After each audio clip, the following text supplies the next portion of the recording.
Hello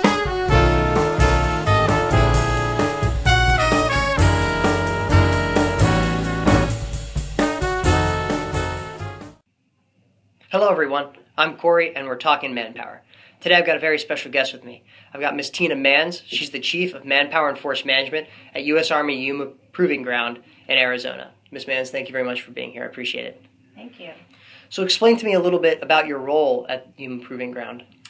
Okay, so my role as the chief is being responsible for the TDA management, civilian execution, contract management, Manager's Internal Control Program, MICP, civilian pay, inter-service agreements, MOUs, and MOAs.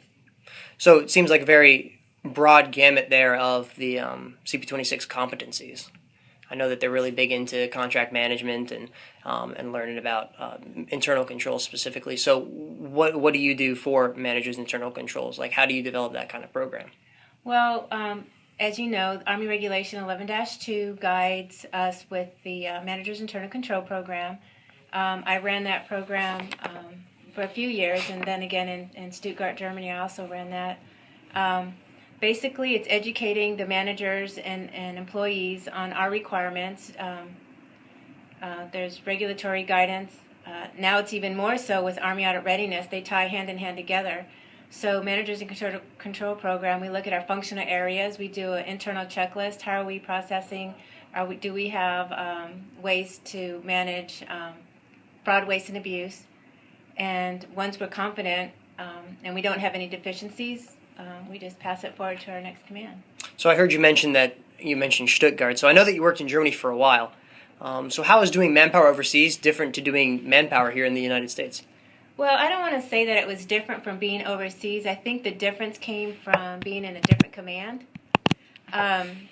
What I like to say is not all manpower shops are created equal. For example, in one manpower office, we would get the DA command plan guidance and organizational guidance, and we would run the whole program to include the Schedule 8s and submitting our proposed TDA in the RM Online module. In another organization, we would only get the organizational guidance and submit our proposed TDA on a spreadsheet. So it's much more micromanaged. One of the things I like about getting the DA command plan is the transparency, because you can't work in a vacuum. And then in another aspect, in both of my manpower offices, I was responsible for the civilian pay. And again, in one area we had an ATAP super user, but in another organization we actually performed the functions of a payroll customer service rep. The other differences when I was in Germany was my organization, we were where the rubber meets the road. We worked with the management to affect change, but in Yuma we have 3 subordinate organizations and staff directorate, so it's a tiny bit more complex, but it's prepared me, so my next level would probably be working at a headquarters or DA level. So what are some unique benefits and some challenges of doing manpower and force management at Yuma Proving Ground?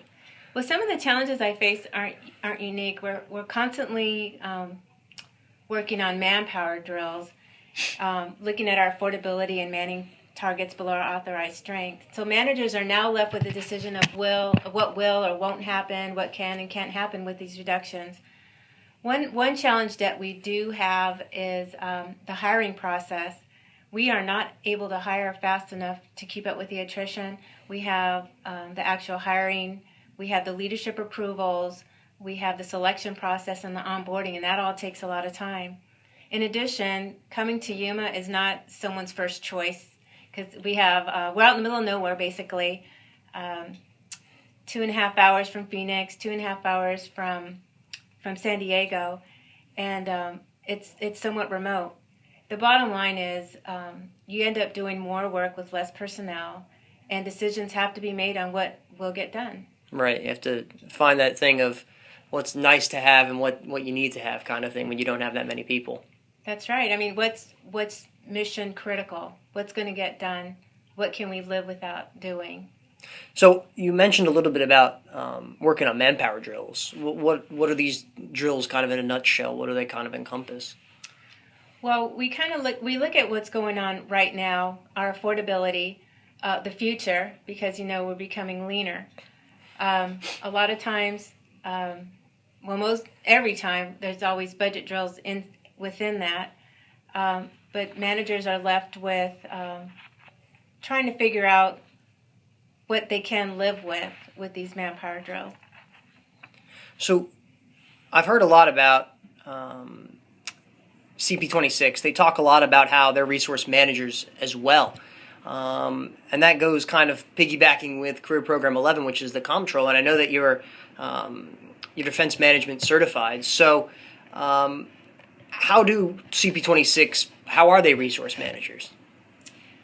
Well, I'm a little biased when it comes to this, and I think in some cases Manpower, we're a little bit underappreciated.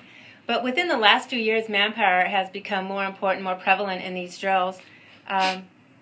With budget, you have the money, you don't. With Manpower, it's like an amoeba. Right when you think you have it under control, it shifts.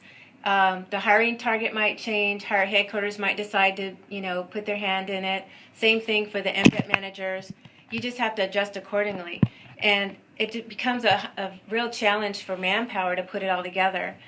CONUS and Europe are becoming leader, and we're dividing our time more with functions other than traditional manpower like TDA management and civilian execution. We work a lot with contracts in my office, and I find that daily I am working with the budget folks in the area of contract management. So kind of where CP11, the comptroller is kind of budgeting for money kind of thing, Manpower is kind of budgeting for people kind of thing. Exactly, right. So given the different positions that you've held, from overseas to stateside, what have these experiences provided for you?